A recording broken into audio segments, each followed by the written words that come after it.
Hey everybody, hello and welcome back to our channel Info Island. तो guys, जैसे कि हम सब जानते हैं, बिहार डीएल डीएड 2024 के एग्जामिनेशन चल रहे हैं। आई होप आप अपनी प्रिपरेशन को बूस्ट अप कर रहे हैं हमारे डेली एनालिसिस वीडियो देख के। अगर नहीं कर रहे हो तो प्लीज आज से ही करना शुरू कर दो, बिकॉज हम अपने चैनल पर डेली बिहार डीएल डीएड 2024 के एग्जामिनेशन के फर्स्ट शिफ्ट में जो भी क्वेश्चंस पूछे जा रहे हैं उसका कंप्लीट एग्जाम एनालिसिस लेकर आते हैं, जिससे कि आपको पता चल सके उससे रिलेटेड करेक्ट आंसर्स, उससे रिलेटेड करेक्ट फैक्ट्स, जिससे आपको आगे आने वाले कॉम्पिटिटिव एग्जाम्स में, आगे आने वाली शिफ्टों के एग्जाम्स में अगर आपसे उससे रिलेटेड कोई भी क्वेश्चन पूछा जाता है, then you will be in a situation to answer it. Okay guys, तो आज की वीडियो में हम डिस्कस करेंगे 18th ऑफ अप्रैल यानी कि आज की फर्स्ट शिफ्ट में पूछे गए जीके जीएस के questions with all the answers and facts. तो चलिए जल्दी से वीडियो को शुरू कर लेते हैं। और अगर अभी तक चैनल को सब्सक्राइब नहीं करा है तो जल्दी से जाओ, सब्सक्राइब बटन पे क्लिक करो, उसके पास एक बेल आइकन गिवन होगा, उसको भी क्लिक कर देना, जिससे कि आप हमारे सारे वीडियोस का नोटिफिकेशन टाइम टू टाइम पा सकें। सो गाइस, पहला इंपॉर्टेंट क्वेश्चन आया था डब्ल्यूटीओ यानी कि वर्ल्ड ट्रेड ऑर्गेनाइजेशन से रिलेटेड, जिसकी एस्टेब्लिशमेंट यानी कि स्थापना के बारे में पूछा गया था, जो कि है 1 जनवरी 1995। गाइस, इसको हिंदी में विश्व व्यापार संगठन के नाम से भी जाना जाता है और ये एक अंतरराष्ट्रीय लेवल पे काम करने वाला संगठन है, जिसका ध्येय अंतरराष्ट्रीय व्यापार का उदारीकरण करना है। ये जो व्यापार से संबंधित जितने भी नियम होते हैं उनको निर्धारित और प्रतिष्ठित करने के लिए विकसित देशों की पहल पर आरंभ किया गया एक ऑर्गेनाइजेशन है। इसके आधिकारिक रूप से इसने आधिकारिक रूप से 1 जनवरी 1995 से संचालन शुरू कर दिया है। गाइस, बात करें हेडक्वार्टर्स की, तो डब्ल्यूटीओ के हेडक्वार्टर्स आपके जेनेवा स्विट्जरलैंड में स्थित है। पर्पस की बात करें तो it is established with the purpose of reduction of tariff and other barriers to trade। Reason जो ये सर्व करता है वर्ल्ड वाइड करता है। मेंबरशिप की बात करी जाए तो 164 मेंबर्स हैं, जिसमें 160 यूएन यानी कि यूनाइटेड नेशंस मेंबर स्टेट्स हैं, यूरोपियन यूनियन है, हांगकांग है, मकाओ है और ताइवान है। ऑफिशियल लैंग्वेजेस की बात करें तो इंग्लिश, फ्रेंच और स्पेनिश। डायरेक्टर जनरल की बात करें तो नोजी ओकोन्जो इविलिया सिंस 2021 इसके डायरेक्टर जनरल हैं। बजट की बात करें तो गाइज CHF जो कि स्विट्जरलैंड की करेंसी है उसमें ये डील करता है, and the budget is 197203900 by the year 2023।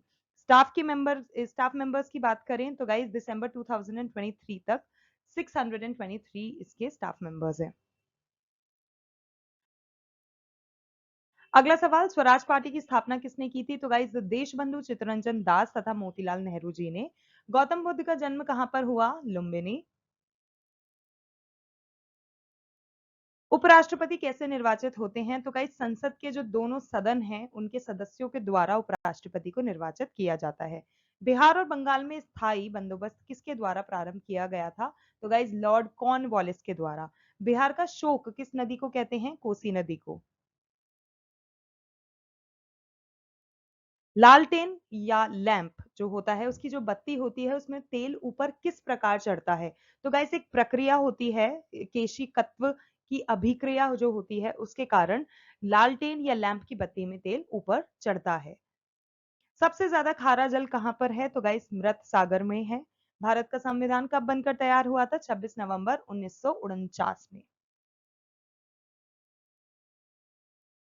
परमानंद में कौन सा समास होता है? तो गाइस, समास रिलेटेड क्वेश्चंस, संधि विच्छेद रिलेटेड क्वेश्चन गाइस हर शिफ्ट में पूछे जा रहे हैं, तो प्लीज बी प्रिपेयर्ड और अच्छे से इन दो टॉपिक पे भी प्रिपेयर कर लेना। कर्मधारय समास is the correct answer for परमानंद। अनुवांशिकता के जनक का नाम क्या है? Gregor John Mendel. 2011 की जनगणना के अनुसार किस राज्य की साक्षरता दर सबसे कम है? तो गाइस, सबसे कम की बात करी जाए तो वो है बिहार।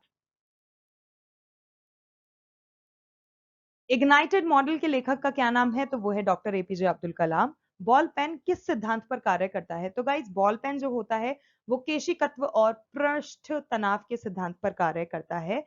और जो पेन की नोक होती है उस पे अगर आपने ध्यान से कभी देखा हो तो छोटी सी एक गेंद लगी होती है। जैसे ही पेन कागज पर चलता है वो गेंद स्याही की कॉटेज से स्याही ले लेती है और कागज पर छोड़ देती है, और इसी प्रकार बॉल पेन काम करता है। दुनिया का पहला परमाणु बिजली घर कहाँ पर स्थित किया गया था? तो गाइस वो हुआ था आपका रशिया में। और अगर भारत की बात करी जाए तो भारत में पहला परमाणु ऊर्जा केंद्र महाराष्ट्र के तारापुर नामक जगह में स्थापित किया गया था। इसका नाम तारापुर परमाणु रिएक्टर रखा गया। जानने वाली बात है, इंपॉर्टेंट है, याद रखना। इसका जो शिलान्यास हुआ था वो 1962 में हुआ था। और ये जो तारापुर परमाणु ऊर्जा स्टेशन है, ये लाल बहादुर शास्त्री की सरकार द्वारा किया गया पहला परमाणु ऊर्जा संयंत्र है। गाइस नोट कीजिएगा, पहला परमाणु ऊर्जा संयंत्र है। इसके निर्माण की बात करें तो 1961 में शुरू हो गया था निर्माण इसका, और 1969 में यह संयंत्र बनके चालू हो गया था। इसने 2019 में ऑपरेशन के 50 साल पूरे भी किए हैं। और यह वाणिज्यिक संचालन यानी कि कमर्शियल ऑपरेशन में दुनिया का सबसे पुराना परमाणु ऊर्जा संयंत्र यानी कि दुनिया का सबसे पुराना न्यूक्लियर पावर प्लांट है। तो guys this is very important, एक एक चीज ध्यान में रखना। 2 बार एवरेस्ट पर्वत पर चढ़ने वाली महिला का नाम संतोष यादव। महात्मा गांधी ने अपना पहला सत्याग्रह आरंभ कहां से किया था? गाइस ये कल के पेपर में भी पूछा गया था, आज के पेपर में भी पूछा गया है। प्लीज इसको अच्छे से याद कर लेना। बिहार के चंपारण जिले से उन्होंने अपना सत्याग्रह सबसे पहले शुरू करा था। नागार्जुन सागर बांध किस नदी पर स्थित है? तो वो स्थित है कृष्णा नदी पर। और नागार्जुन सागर बांध की बात करें तो ये जो परियोजना है ये भारत के तेलंगाना राज्य में स्थित एक प्रमुख नदी घाटी परियोजना है। इसका नामकरण बौद्ध विद्वान नागार्जुन जी ने किया था और इन्हीं के नाम पर किया गया है। और इस बांध को बनाने की परिकल्पना जो है वो 1903 में ब्रिटिश राज के समय की गई थी। 10 दिसंबर 1955 में इस बांध की नींव तत्कालीन प्रधानमंत्री यानी कि जो उस समय जो प्रधानमंत्री थे जो कि पंडित जवाहरलाल नेहरू थे, उन्होंने रखी थी।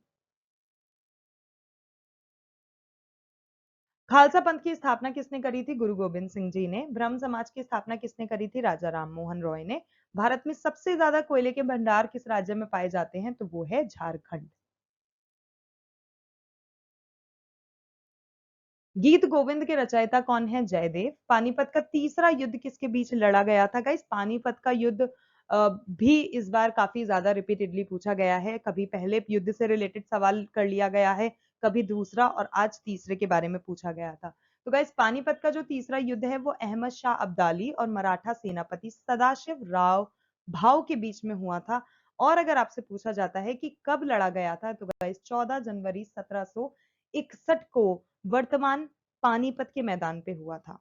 वर्तमान में भारत के गवर्नर जनरल कौन है? शक्तिकांत दास। कागज का आविष्कार किस देश में हुआ था? चाइना में। वन अनुसंधान केंद्र कहां पर स्थित है? देहरादून में। आर्थिक नियोजन किस सूची में दिया गया है? तो गाइस समवर्ती सूची में आर्थिक नियोजन से रिलेटेड चीजें दी गई हैं। आर्य समाज की स्थापना किसने करी थी? दयानंद सरस्वती जी ने। बहमनी वंश का संस्थापक कौन था? अलाउद्दीन बहमन शाह। और बहमनी समाज की स्थापना जो है वो 1347 में हसन गंगू बहमनी ने की थी। गाइस ये मेंडल इग्नोर करिएगा, ये यहाँ का पार्ट नहीं है, वो दूसरे क्वेश्चन का है। यहाँ का आंसर यहीं से शुरू होता है। बहमनी साम्राज्य की स्थापना 1347 में हसन गंगू बहमनी ने की थी। तीसरी पंचवर्षीय योजना का उद्देश्य क्या था? तो गाइस जैसे कि हर पंचवर्षीय योजना जो 5 साल की होती थी अलग अलग ऑब्जेक्टिव्स पे सेट की जाती थी। तो जो तीसरी पंचवर्षीय योजना था उसका मुख्य उद्देश्य था कृषि यानी फार्मिंग पर जोर देना और जो गेहूं का उत्पादन है उसमें भी सुधार करना। गाइस पंचवर्षीय योजना जो हर 5 वर्ष के लिए केंद्र सरकार द्वारा देश के लोगों के आर्थिक और सामाजिक विकास के लिए शुरू कर जाती थी, वो होती थी 5 ईयर प्लान। यहाँ पर तीसरी परियोजना जो कि हमारी 1961 से 1966 चली थी, उसके बारे में सारी इंपॉर्टेंट डिटेल्स दे रखी हैं, जैसे कि कृषि और गेहूं के उत्पादन पे सुधार पर जोर देना यहाँ इसका मुख्य ऑब्जेक्टिव था। 1962 के संक्षिप्त भारत चीन युद्ध ने अर्थव्यवस्था में कमजोरियों को उजागर किया था और रक्षा युद्ध उद्योग और भारतीय सेना की ओर ध्यान केंद्रित किया था। फिर गाइस 1965 से 66 में भारत ने जो पाकिस्तान के साथ जब युद्ध लड़ा था तो 1965 में भीषण सूखा पड़ गया था और युद्ध ने मुद्रास्फीति को जन्म दिया था और प्राथमिकता मूल्य स्थिरीकरण पर स्थानांतरित कर दी गई थी। बांधों का निर्माण भी इसी तीसरी परियोजना में जारी किया गया था। कई सीमेंट और उर्वरक संयंत्र भी बनाए गए थे और पंजाब ने बहुतायत में गेहूं का जो उत्पादन था वो अच्छी तरीके से इस परियोजना के अंतर्गत शुरू कर दिया था। बात करी जाए ग्रामीण क्षेत्रों की तो गाइस ग्रामीण क्षेत्रों में कई प्राथमिक विद्यालय भी खोले गए थे। लोकतंत्र को जमीनी स्तर पर लाने के प्रयास में पंचायत चुनाव भी शुरू किए गए थे और राज्यों को विकास की अधिक से अधिक जिम्मेदारी भी दे दी गई थी। भारत ने पहली बार आईएमएफ यानी कि इंटरनेशनल मॉनेटरी फंड जो होता है उससे पहली बार तब आईएमएफ से उधारी ली थी। रुपए का मूल्य जो था वो पहली बार 1966 में अवमूल्य कर दिया गया था। राज्य बिजली बोर्ड और राज्य माध्यमिक शिक्षा बोर्ड का भी गठन इसी तीसरी परियोजना यानी कि थर्ड 5 ईयर प्लान में कर दिया गया था। माध्यमिक और उच्च शिक्षा के लिए राज्यों को जिम्मेदार भी बनाया गया था। राज्य सड़क परिवहन निगमों का गठन भी कर दिया गया और स्थानीय सड़क निर्माण राज्य की जिम्मेदारी बन गया था। लक्ष्य वृद्धि दर की जब बात करी जाए तो वो 5.6% थी, लेकिन जो वास्तविक वृद्धि दर रही थी वो सिर्फ 2.4% ही थी। तो आप डिफरेंस देख सकते हैं कितना चाहते थे और कितना अचीव कर पा रहे थे, तो काफी मुश्किल हो रहा था उस समय।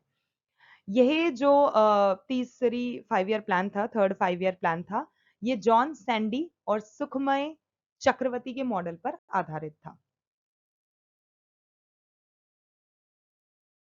सो गाइज दैट्स इट, आज के लिए बस इतना ही। ये थे सारे इंपॉर्टेंट जीके जीएस के सवाल जो कि पूछे गए थे आज यानी कि 18 अप्रैल के फर्स्ट शिफ्ट के पेपर में। अगर आपको वीडियो अच्छा लगा तो बने रहिएगा हमारे साथ इसी तरह से। चैनल को सब्सक्राइब करो, ज्यादा से ज्यादा अपने दोस्तों के साथ स्प्रेड करो, बिकॉज इस तरह की जो इन्फॉर्मेटिव वीडियोस हम आपके लिए अपने चैनल पर लेकर आते हैं, ये बहुत ज्यादा हेल्प करेगी आपको आपके आने वाले सभी कॉम्पिटेटिव एग्जाम्स में। बिकॉज गाइज जीके जीएस ऐसी है जो कि हर एक पेपर की तैयारी में आपको मदद करेगी। तो बस आज के लिए थैंक यू सो मच और हम मिलते हैं आपको हमारी अगली वीडियो में। All the very best to all the candidates.